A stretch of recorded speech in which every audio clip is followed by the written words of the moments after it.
नमस्कार. मी पुष्पा गांगर्डे. आई तुमच्या संवादाची सोबती या यूट्यूब चॅनलमध्ये तुमचं सहर्ष स्वागत करत आहे. आता आपल्या या चॅनलचा मूळ उद्देश आहे स्पीच थेरपी.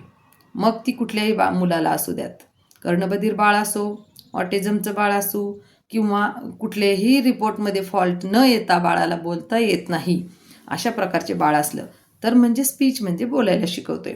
बोलायला शिकवतानाही आपल्याला त्याच्यामध्ये कृत्रिमता, जसं की आपण शाळेत जाऊन कुठल्या प्रकारची भाषा शिकतोय असं मुलाला न वाटता घरातील ॲक्टिव्हिटी करता करताच त्यांना भाषा शिकवायची आहे. यासाठीचे आपले वेगवेगळे व्हिडिओ असतात. आपण मागे पाहिलेले आहे, भाकरी करताना, चपाती करताना, पोहे वगैरे, नाश्ता बनवताना, चहा, भाज्या, बटाट्याची भाजी आपण पाहिली.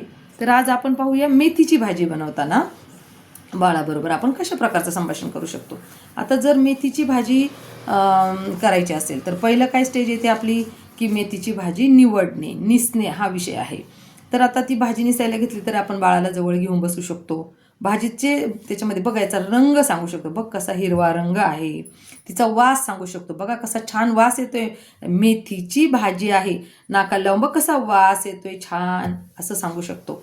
आणि त्याच नंतर मग ते निवडताना हे बघ हे पान घे, हे छान आहे, हे बघ हे पिवळं झाले, घाण झालेलं आहे, हे त्याच्या मुळ्या आहेत, आणि हा शेंडा आहे, यासारखे त्या भाजीचं वर्णन करून निवडता पण आपण बोलू शकतो.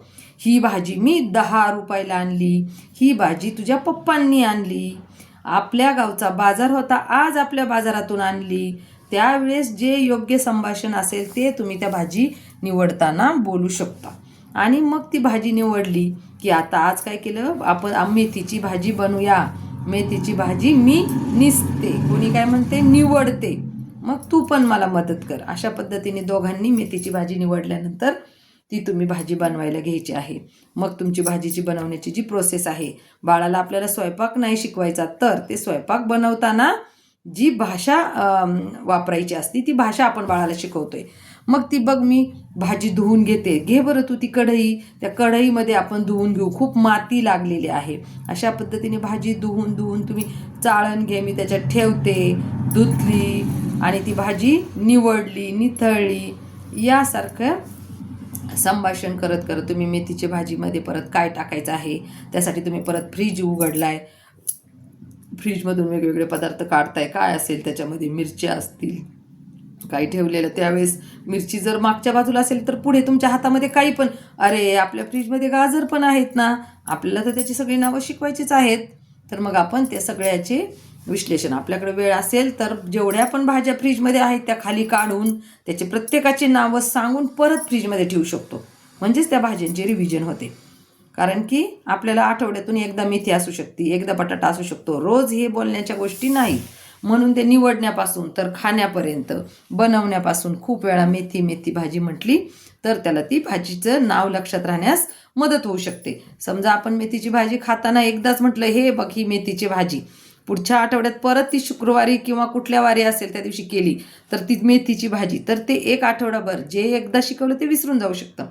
मग ज्या गोष्टी आपल्याला खूप दिवसांनी कृती येणार आहे तर त्या कृतीला आवर्जून आपण जास्त वेळा शब्द देण्याचा प्रयत्न करायचा. मग आपण भाजी निसण्यापासून, धुण्यापासून, बनवताना वेगवेगळ्या प्रकारची नावं, खूप वेळा भाजी धुतली, भाजी निथळायला ठेवली, हे बघ मी भाजी, मेथीची भाजी मी बनवते, बनवताना फोडणीला टाकली, लसूण टाकला, मिरची टाकली, बघ कसा मेथीचा वास येतोय, आपण ह्याच्यातून वास पण शिकवणार आहोत. मग तो वास त्याला दिलाय. जेवताना आपण दोघांनी बनवली ना छान मेथीची भाजी, बघ कशी छान लागते, दर खा बरं, त्याच्यात पण तुम्ही त्याची चव सांगू शकता. मेथीची भाजी आता बघ बरं कशी झाली, तिखट आहे की खारट आहे, की कशी, तुला आवडती का की आवडत नाही, यासारखं वेगवेगळं संभाषण तुम्ही मेथीची भाजी निवडण्यापासून तर मेथीची भाजी खाण्यापर्यंत तो शब्द जितक्या जास्त वेळा वापरता येईल तितक्या जास्त वेळा तुम्ही तो शब्द वापरायचा आहे आणि तो कृतीयुक्त वापरायचा आहे. असं एका जागेवर बसून आपण थोडंच मेथी मेथी म्हण मेथी मेथी असं केलं तरी ते तसं लक्षात पण राहत नाही. कृतीतून त्या गोष्टी लवकर लक्षात राहतात आणि नॅचरॅलिटी वाटते. त्या पद्धतीने तुम्ही मेथीची भाजी शिकवू शकता. आणि त्याचप्रमाणे आणखीनही वेगळ्या कुठल्याही पालेभाज्या असू किंवा त्याच्याबरोबर कोथिंबीर असू, इतर भाज्या पण निवडण्यापासून तर ते बनवण्यापर्यंत जसं मेथीच्या भाजीसाठी संभाषण केलं तसंच इतर भाज्यांचंही संभाषण करू शकता. याचप्रमाणे आणखीनही मी ज्या प्रकारचे वाक्य सांगितले त्याच्यामध्ये त्याची मम्मी कुणाची मम्मी किती पद्धतीने ॲक्टिव्ह आहे त्या पद्धतीने ती संभाषण वाढवू शकते आणि जास्त वेळा उच्चार करून त्या बाळामध्ये जास्त डेव्हलपमेंट करू शकते.